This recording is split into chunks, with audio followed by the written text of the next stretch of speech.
यह है महाराष्ट्र का सबसे हाईटेक एक्सप्रेसवे जिसे बनाया जा रहा है नागपुर से मुंबई के बीच। और इस एक्सप्रेसवे को नाम दिया गया है हिंदू हृदय सम्राट बाला साहेब ठाकरे महाराष्ट्र समृद्धि महामार्ग। ये इंडिया का पहला ऐसा प्रोजेक्ट है जिसमें 9 ग्रीन ब्रिजेस और 17 अंडरपासेस बनाए जा रहे हैं एनिमल्स के मूवमेंट के लिए, क्योंकि ये प्रोजेक्ट कुछ वाइल्ड लाइफ एरिया जैसे कि Harishchandra sanctuary, Katepurna wildlife area से गुजरता है। साथ ही इस प्रोजेक्ट में इंडिया की सबसे लंबी ट्विन टनल भी बनाई जा रही है और इसे बनाया जा रहा है कसारा घाट के अंदर, जिसकी लंबाई 7.78 किलोमीटर की होंगी 17.6 मीटर विड्थ के साथ, और जिसके दोनों भी टनल्स के अंदर 3 लेन का एक्सप्रेसवे बनाया जाएगा। ये एक ग्रीन कॉरिडोर प्रोजेक्ट है जिसमें सड़क के दोनों साइड पे 11,31,000 बड़े पेड़ लगाए जाएंगे और दोनों लेन के बीच 22,33,000 पौधे लगाए जाएंगे। इस टोटल प्रोजेक्ट का कॉस्ट आता है 55,000 करोड़ रुपीज। इस एक्सप्रेसवे के पूरा हो जाने के बाद नागपुर से मुंबई का डिस्टेंस महज 8 घंटों के अंदर कंप्लीट किया जाएगा, जिसे आज कंप्लीट करने के लिए 16 से 18 आवर लगते हैं। इस एक्सप्रेसवे के पूरा हो जाने के बाद महाराष्ट्र के मेजर सिटीज के बीच का ट्रैवल टाइम काफी ज्यादा कम हो जाएगा।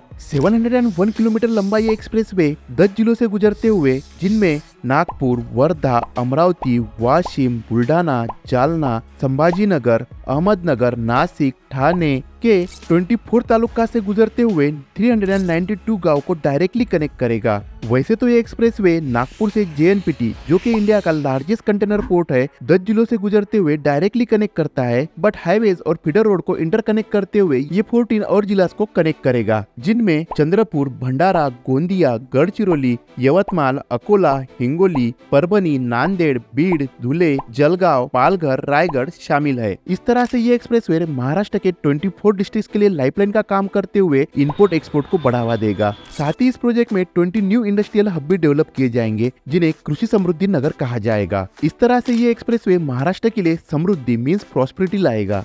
इस प्रोजेक्ट का अनाउंसमेंट 2015 में हुआ था, जब महाराष्ट्र के सीएम थे देवेंद्र जी फडणवीस, और ये उनका एक ड्रीम प्रोजेक्ट है जिसके लिए उन्होंने काफी फास्ट काम करते हुए दिसंबर 2019 तक मैक्सिमम लैंड एक्विजिशन का काम पूरा कर लिया था। बट 2019 में महाराष्ट्र की गवर्नमेंट चेंज होती है और वहाँ पे सीएम बनते हैं उद्धव जी ठाकरे, और उसी वक्त इंडिया में एंट्री होती है कोविड पैंडेमिक की, और इसकी वजह से इंडिया में लॉकडाउन लगाया जाता है, और इस लॉकडाउन की वजह से प्रोजेक्ट का काम काफी ज्यादा डिले हो जाता है।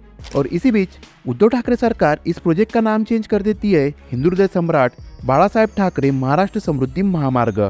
फिर से एक बार महाराष्ट्र के राजनीति में ड्रामेटिकल चेंज देखने मिल जाता है और 30 जून 2022 को एकनाथ जी शिंदे महाराष्ट्र के सीएम बन जाते हैं। साथ ही महाराष्ट्र के डिप्टी सीएम बन जाते हैं देवेंद्र जी फडणवीस, और फाइनली 11 दिसंबर 2022 को पंतप्रधान मोदी जी द्वारा इस प्रोजेक्ट का फर्स्ट फेज यानी नागपुर से शिरडी, जो कि 502 किलोमीटर का पैच है, इसका लोकार्पण किया जाता है। और इसके 5 महीने बाद 26 मई 2023 को इसका सेकंड फेज यानी शिरडी से इगतपुरी, जो कि 80 किलोमीटर का पैच है, इसका भी लोकार्पण किया जाता है। बचा हुआ पैच इगतपुरी से मुंबई तक का थर्ड फेज में दिसंबर 2023 तक पूरा करने का संकल्प किया गया है।